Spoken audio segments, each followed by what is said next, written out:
Hello and welcome to the Introduction to cPanel. cPanel is a graphical, web-based web hosting control panel designed to simplify administration of websites. You might even hear the term GUI used from time to time to describe cPanel, and basically that just stands for Graphical User Interface. Now all this stuff means is that cPanel has a bunch of easy to recognize images to show off the different applications. Now, we're going to check these out here in just a second.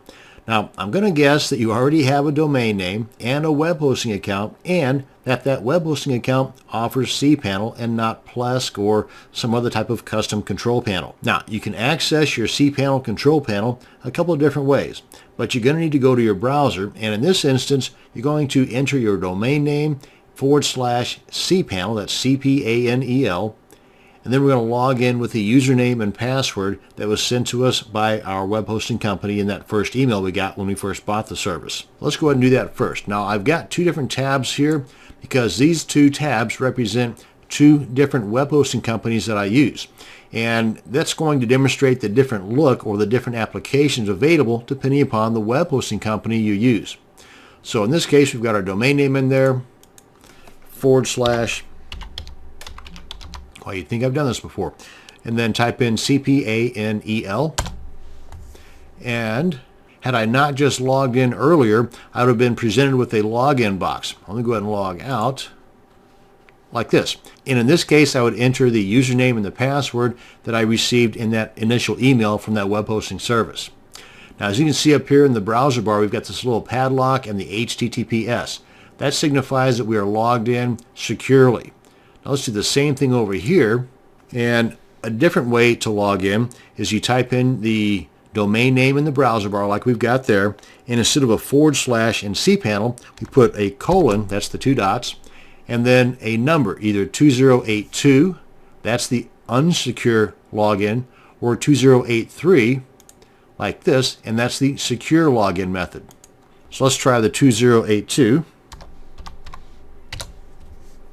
And we're presented with a box, and even this one looks a little bit different than the box presented to us on that other company. And here we are. Now, another thing, in addition to being logged in not securely, which is fine for the most part, we're also left with our domain name in the browser bar. Whereas with this one here, that's logged in, or in this case, not logged in, but if it were logged in securely, it would have the server name instead of the domain name in the browser bar. Let's go ahead and log out of here and I'll show you what I'm talking about. Just 2083. And we're presented with the login box where we put the username and the password.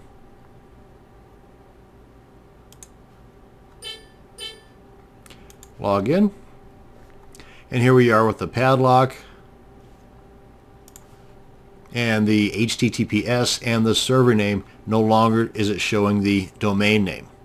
So those are the different ways in which you can log in. Now another way, which really isn't a way that's used very often, at least ways by me, and that is by using the IP address that is initially given to you when you first sign up with that hosting account. Because whenever you first sign up with a hosting account, you're providing them, for the most part, with a domain name that they can then attach to that hosting account. Now, instead of that domain name being immediately accessible to that hosting account, because it's got to propagate, as they call it, through the internet first, which can take a couple of days or so, instead of waiting for that, they give you, they being the web hosting company, give you an IP address that you can use to log in. Now, no matter how you log in, you're going to be presented with the same homepage, the same interface. And what's going to be different, though, whether you're logged in securely or not, let's go ahead and log into here real quick. So whether you're logged in not securely or securely, you're going to be presented with the same front page, the same interface. What's going to be different, though, is the applications available, again, depending upon the web hosting service you're using. For example, just at a quick glance, if I toggle back and forth between the two, you'll see one difference is right in here, where on this account, I'm given this particular application, R1 Soft Restore Backups, and that's not available on this one. But on this one, I've got, what is that, Anonymous FTP, but not on this one. No Anonymous FTP on this one. So again, it just depends. The thing though is that if you see an application or you encounter an application either through this video or another video or some other means, and it's something that you might be interested in using, simply contact your web hosting company and tell them, hey, what's the worst that's going to happen? They'll say no. But a similarity between cPanels, no matter what hosting account you're going to have, is the setup. You're going to have different panels with these different applications here. And on the left side, you're going to have a column of information, the stats, and you're going to have frequently accessed areas, which you can zip to by just clicking on the links here. These are areas that I've been frequently accessing, and you can do a search here, and there might be some notices in here too. Basically, I find this is more of an advertising area than anything else for the web hosting company. But under the stats here, be familiarized with what is available here, because in some scripts that you're going to use, they might require you to know the path to SendMail or the path to Perl.